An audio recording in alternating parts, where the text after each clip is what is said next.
26 December 2004. All was quiet on the waterfront on the Sunday morning after Christmas. There was excitement of a holiday with swarms of people on the seafront.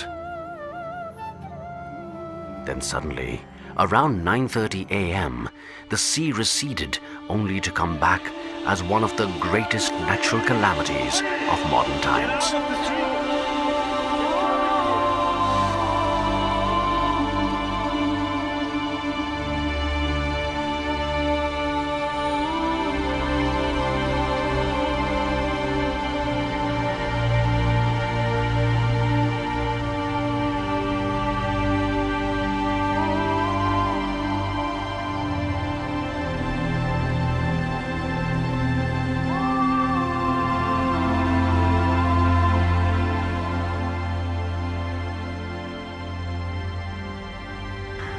We smelled something, very awful smell, and water was just going at a terrific speed. Immediately, three of us rushed to the spot on a broken beach and looked back, and we could see waves rising to the height of about 25-30 feet or even 10 meters. And then immediately we started on the envisaging and relief measures. On the very day, within a few hours, a group of people from the Theosophical Order of Service came forward and started the relief work. Organizations like Thirumalai Charity Trust, Aid India, Unorganized Workers Federation, Krishnamurti Foundation, Roundtablers, Scouts, students and volunteers joined forces. Soon, clothes, grains and medical supplies were on their way to the disaster-hit areas of coastal Tamil Nadu and Andamans. The sorting, dispatch and distribution was done by the Theosophical Order of Service directly to ensure the right things reached the right people. Hundreds of people took refuge in Alcott Memorial High School on the Theosophical Society estate for days. Gradually, the relief work turned into rehabilitation work. We felt that we should look at long-term projects, and the first one that we hit upon was water. We found that after the tsunami, and as has been the problem in Tamil Nadu and coastal South India, water is not very good. Sometimes it tends to be hard, it tends to have salinity, the conductivity is high. So we looked at the technology of reverse osmosis. We decided, okay, this would be a worthwhile effort to take, and that the Theosophical Order of Service could start donating these systems, and the Thirumalai Charity Trust will run them, and Gunfos in turn will donate the pumps for these systems. Theosophical Order of Service, along with Thirumalai Charity Trust, established several reverse osmosis plants in tsunami-hit districts and schools. Two of the plants were donated by Canadian Waterworks and Karsha. The TOS said it would do the coordination of the donors. It brought in the reverse osmosis plant and then the pump, and then we had already established relationship with the government, and in our donor and our partner, the Thirumalai Chemicals Limited, we had the management and the technical expertise to run the program. And as a charitable trust, we already had experience in working with communities. So we came in and we said, we would engage ourselves in a process of managing the program with the people while the Thirumalai Chemicals offer technical support. And the other needed thing for the program to get the project taken off the ground was coordinated by the TOS. Access to potable water has been a concern in the coastal regions of Tamil Nadu. The tsunami intensified this problem by turning the natural sources of water like wells saline.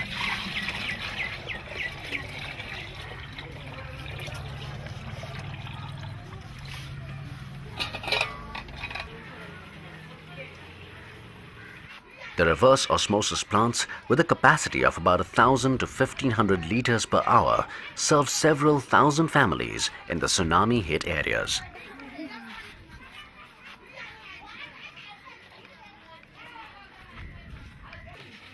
Cards have been issued for each family, entitling them to 20 litres of water per day for ₹1. The plant is operated by local women who undergo training before taking charge.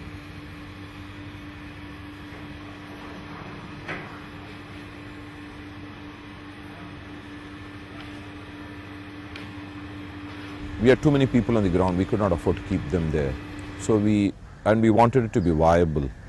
So and self-sustaining, and we wanted local communities to take care of the operation, maintenance and the costs. So we got the government first to underwrite the first 2 years of part of the operation maintenance cost. The TOS said they would do a part of it, and we said we'll put in the people. We trained girls from high schools, about 16, 18-year-old girls. We had the local community select them. We formed a water community, in each village or town, and then we trained them and we employed them so that they run it 2 shifts from 6 a.m. to 10 p.m. And now the organization is that the community must pay for it as we disengage, at least financially. So they must be able to pay salaries, they must be able to pay for power, chemicals, maintenance, which could all cost about 3 lakhs of rupees per plant per year. So far we have paid for it, the Theosophical Order of Service has paid for it. We must have spent totally, including the donations from Grundfos, the TOS, our contribution, other contributions, the total investment is about 1.4 crores so far in these 5 or 6 plants.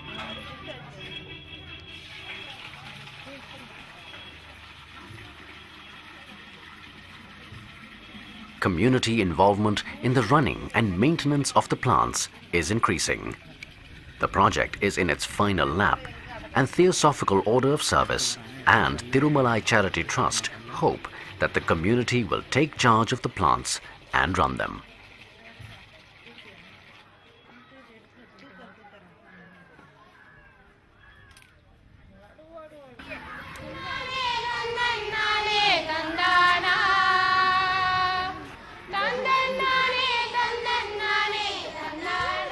The scope of service is wide within the tsunami-hit areas.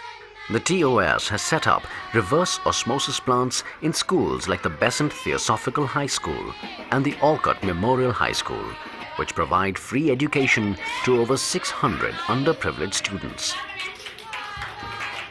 See, basically, if you study the TOS or Ramakrishna mission, they believe in universal religion. They encompass all the religions of the world in their tenets.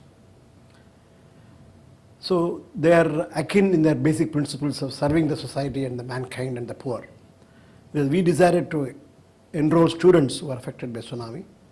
So TOS came forward to put up a drinking water facility, because in 2005 there was a major water crisis in Chennai, and so we were in need of potable drinking water for the students, poor students. So TOS immediately came forward to put up a reverse osmosis based drinking water plant, which was installed by them and commissioned. Even now it is running. The initial phase, in fact, when the tsunami struck the coast, immediately in half an hour we were there in Foreshore Estate. And then we were, because many of the people, women and men who are unorganized sector workers, fish workers, other unorganized sector workers, they were all members of our union. So we went there to help them out and collected door to door, and in terms of providing some food and all these things. So immediately finding some shelter for them, immediate shelter that day itself. So that was our concern. But slowly we realized that the important thing, even to get over their sorrow and misery, it was important that they got back to their livelihood. So the question of livelihood and also skill training, for women in particular, we thought was an important need. So that is where, Theosophical Order of Service came in and helped, and we, kind of could do tailoring training for young girls mainly, and even of course married women also. And that could take place in and about Tamil Nadu and Pondicherry. sewing machines for training and commercial production have been set up in about 12 centers to train the women. These women belong to the underprivileged fishing and tribal communities. The units are run by unorganized women's federation. After 2 years now, more than 900 women have received training and have started earning a living by stitching. These people are fully fishery people. They are fisher ladies, fishing and buying and selling, that's all. Now we get, these people get little more change, no? For a day now they get 50 or 60 rupees earn.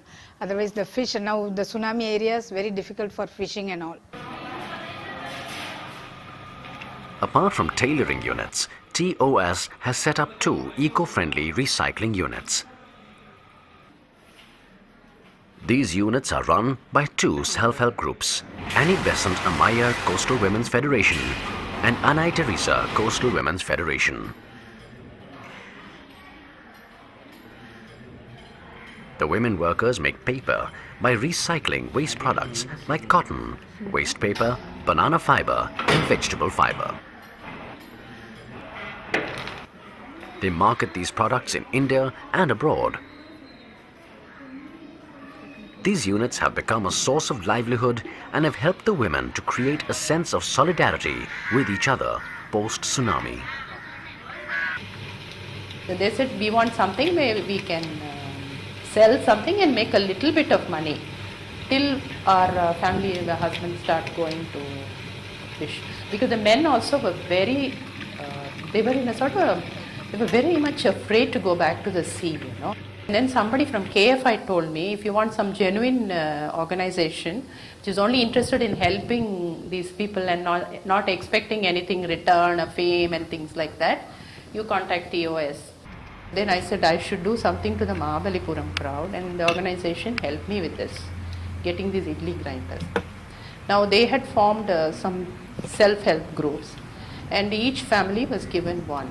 And mind you, they were very happy about it because not only they could eat this, they did not eat idlis and things before. Now they have started, their food habit also changed and they were selling it, the first tourist season and all that, they were able to sell it to the Mahabalipuram crowd.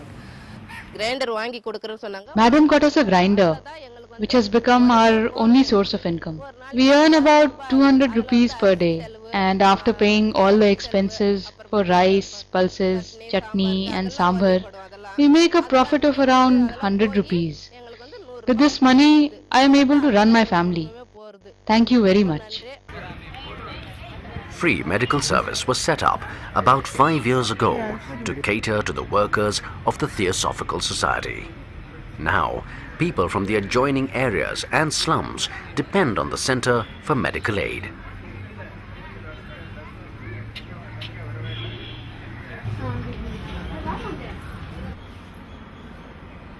Under the Theosophical Order Service, we are conducting free medical services every Sunday between 10 and 12 here.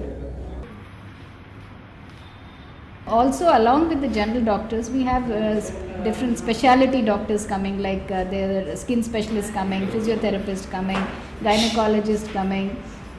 So like that we have so many, and what we realized was when we started, say 4 to 5 years back, we were having only 20 patients coming. Today we are having more than 60 to 80 or almost 100 patients coming, and when we have large camps, we have almost 300 patients coming. In the medical camp, ECG and sugar tests are conducted for everyone. Consultancy, diagnostics and medicines are available free of charge.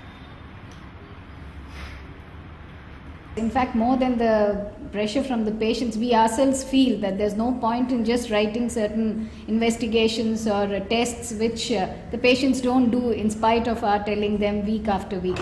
A simple thing like knowing whether a lady is anemic or not. I have been writing for the same lady for past 3 weeks, but she has not done it outside because she says one thing, it's expensive. Secondly, she has to go quite a distance to do it. So if these kind of things are available with us, it will be much easier for us to treat the patients and give them better service. And for that, I would say that we would like to have an X-ray machine, an ultrasound machine, and for that we need a proper infrastructure. We just cannot keep on switching these equipment from place to place.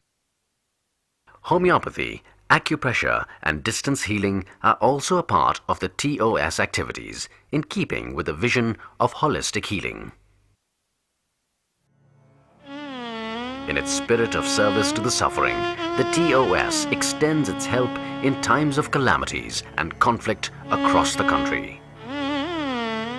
When the earthquake hit Kashmir in 2005, making thousands of people homeless, TOS donated tents worth almost ₹1 million through the Red Cross Society. In the same year, when Chennai was hit by cyclones and floods, TOS sponsored clothes for 7,000 men, women and children. Very often, people in the TOS are asked what are their plans. Before the tsunami, we did have plans for medical service. But when the tsunami struck, it changed our plans. So in some ways, we are able to plan at the micro level. But at the macro level, it's circumstances that decide what we should do. And we have to be responsive to circumstances. In 1908, when Annie Besant founded the Theosophical Order of Service, she defined it as a union of those who love in the service of all that suffers. Since then, TOS has worked unconditionally for the poor and the suffering.